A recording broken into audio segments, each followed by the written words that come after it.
Please welcome Peter Schiff. He's CEO of Euro Pacific Capital, joining us now. Look, we got to first talk about the new Foundation for American Greatness, as the budget's being called. It proposes balancing the budget by cutting $1.74 trillion from social safety net programs, Medicaid, overhauling the tax code, regulatory framework. It sets an economic growth target of 3%. What's your take on the spending involved in this? Well, first of all, the cuts are too trivial to actually make a dent in the budget deficits. The budget deficits are going to rise. They're not going to fall. You know, unfortunately, Donald Trump is living up to some of his campaign promises of not to make any cuts to entitlements like Social Security and Medicare, or to continue to increase spending on national defense.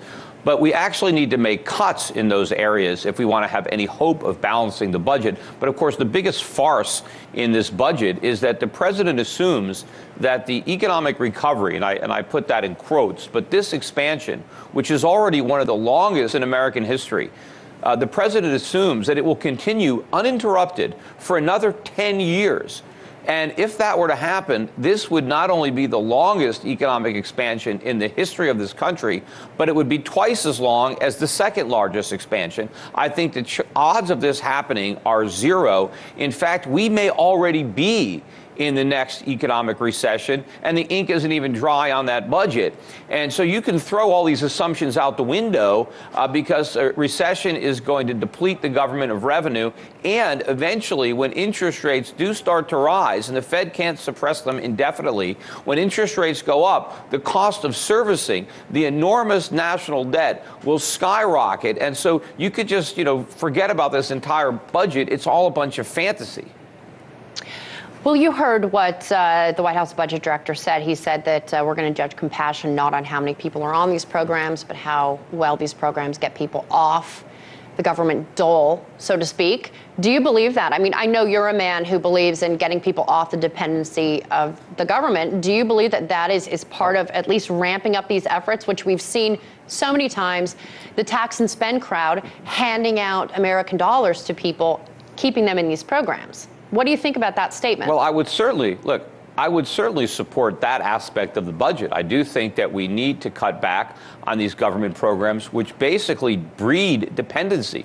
These agencies exist to cultivate poverty, to perpetuate it. These are their constituents. They don't want to solve poverty. They don't want to eliminate it. They want more of it, because that way they can grow their departments and they have more captive voters. But part of the problem is the large government that gets even bigger under this budget is going to make it that much harder for people to climb up the job ladder. I mean, the economy is not growing. We're not creating the type of jobs that would lift people out of poverty because of government, because of artificially low interest rates, because of all the regulations that are not being repealed as part of this budget process. We need to free up resources back to the private sector. And under this budget, the government is going to continue to get larger and larger and larger.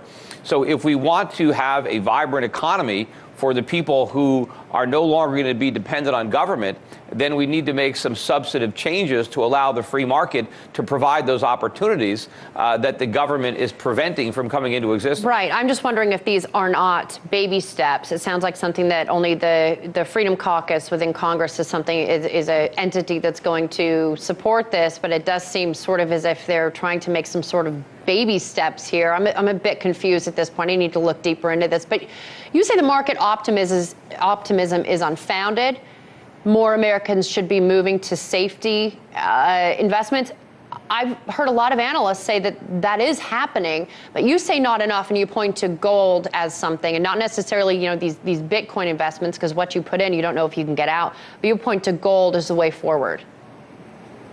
Well, if you want to look at people buying gold as a measure of confidence or complacency, if you look at sales, one of the businesses I have is a gold company. I'm an investment manager and a broker dealer, but I also have a gold company, Schiff Gold.